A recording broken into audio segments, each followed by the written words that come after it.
All right, what is up, Torpedo Maniacs? I am Lo. Here we have John. We are currently at Torpedo Con of 2021, and I'm just going to ask him a couple of questions of, well, how the experience has been and his background in comics and how everything kind of ties together. So we're going to start off with, what has been the best moment in Torpedo Con so far for you? The best moment? I don't know. I've spent a lot of money here. Well, that's good. Find anything cool? Huh? Anything cool? Anything like that sticks out? A lot of cool stuff. A lot of cool stuff. I did buy one piece of art for myself, and Nice. I have my good friend Tim Vigil here, who created and was the artist for Faust, co-created Faust. Tim Vigil's great. Yeah, his art's fantastic, so picked up a couple of cool Faust covers, which I love. But aside from that, overall, it's just been the looks on people's faces, being out, seeing each other again. Absolutely. Being able to interact in a real way, as opposed to like over the phone or FaceTime or whatever other venues they're using, like Zoom and etc. And it's just going back to the basics of a small, intimate comic book convention that is comic-centric and art-centric. Right. You know, people are not here for the other stuff that is involved, the pop culture stuff. More of the higher media stuff, right? And it's not that I'm not into that. I do enjoy that. Right. But I feel like a lot of the comic book buyers and the comic book sellers have been kind of pushed out.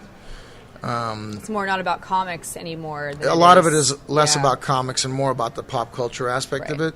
And yet we have to remember that most of these conventions started with these small-time vendors coming out, selling, you know, whatever they had, whatever they found in the small towns or across the country as they travel. Right. And bringing it out, making it possible for people to collect, fill in gaps in their collection, etc. Okay. So that's what I love, right? Right. That old school collecting bug, the interactions, that's what makes it for me. It's almost like a summer camp, you know? Yeah, that one time in summer camp. Well, yeah, for you. Especially when you consider San Diego Comic-Con, which has always been my favorite convention. Mm-hmm. You know, some people just can't afford to go to those shows anymore. Yeah. And they should still have a place that they can go. We're $25 to get in. We negotiated a nice parking rate of $15. It's affordable, right? Right. The dealers, the prices for tables are affordable, so everybody can still congregate, do business, and then if they don't have a great show, they don't go bankrupt on the costs. Yeah, and they're also not selling the product to pay me, to pay the building fees and all that stuff. You know, Right. Correct. keeping the costs low, keeping the entry fee low. All these things were very important. Of course, what differentiates this year from other years is that we also have super high caliber creators, artists, and writers here. Yeah. Which you're not generally going to see that at Torpedo Collectors Con, because that's not what we're focused on. But with San Diego Comic-Con not being available this year, we were able to get some really cool people here. No, it's been definitely a huge hit this year. So, yeah, it's been awesome. Now, I guess that kind of plays into my next question. What was the idea originated from for Torpedo Con? And is that kind of playing into the whole, you wanted to bring back the feel of it just being comics? Yeah, I guess the idea kind of started about 10 years ago. Okay. And I noticed that more and more people that I enjoyed seeing were dropping out of comic conventions. Right. And I just started to ask, you know, like, why? Why are these people dropping out? What's going on? What's different? And it was pretty simple to figure out. They just couldn't afford it anymore. You know, they just couldn't afford the costs. And their customers were either not able to get tickets to come in or were also priced out. Well, my first con wasn't until I actually helped working with you guys. Because I was just kind of like a free in, you know what I mean? Like, until then, I was never able to afford Comic-Con. At least not for like a 3-day pass, that's for sure. It's expensive. Yeah, of course, it you get a lot for your money. Yeah. And now that we've put on a show, we know just how difficult it is putting it all together. So you have to give a lot of props to these conventions. Comic-Con, Reed, who does like New York Comic-Con, C2E2, etc. Yeah, So- it is nice, though, for people to be able to come, get in for an affordable price, Yeah. and enjoy themselves for the day. Bring their family, you know, and have a good time.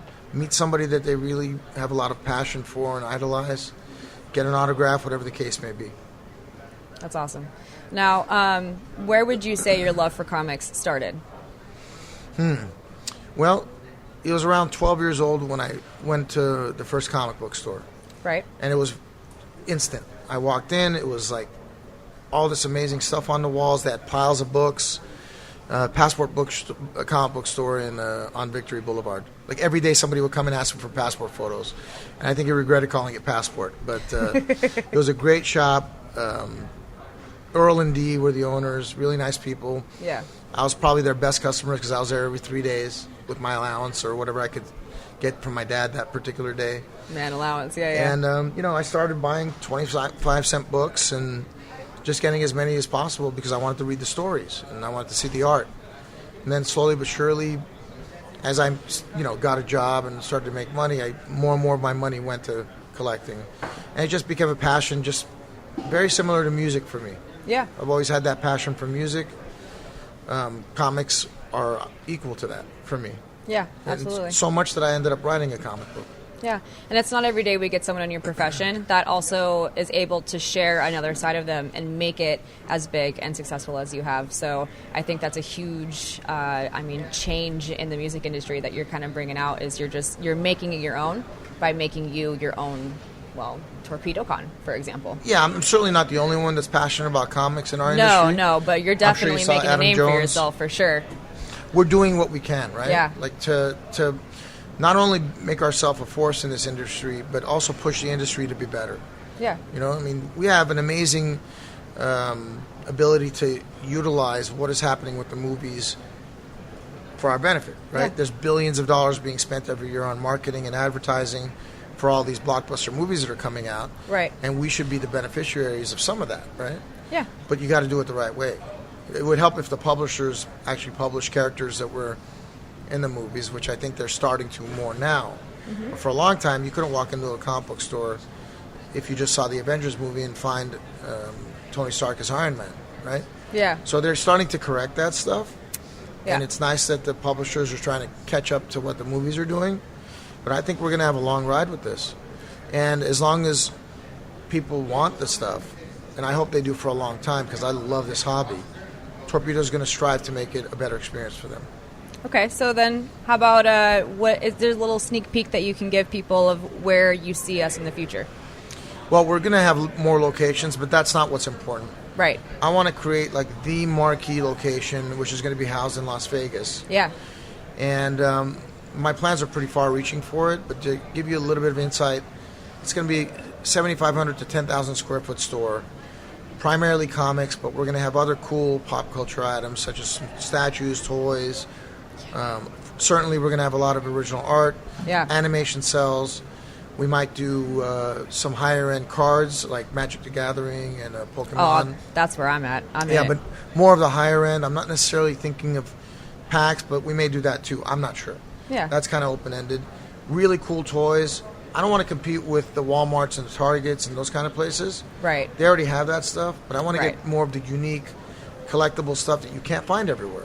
Yeah. You might want something that's only sold in Japan, and maybe we have a way of getting that stuff here that other stores maybe won't be able to do. You want to keep that kind of more of a luxury feel to what we got going on while also being more open to, people who just want to kind of see the stuff for the first time, not necessarily seeking out to buy it. You just kind of want it to be like a cool experience kind of thing. Yeah. I want you to walk in there and have that same feeling that I had when I was 12. Right. And I want you to have that feeling whether you're 7 years old or you're 50.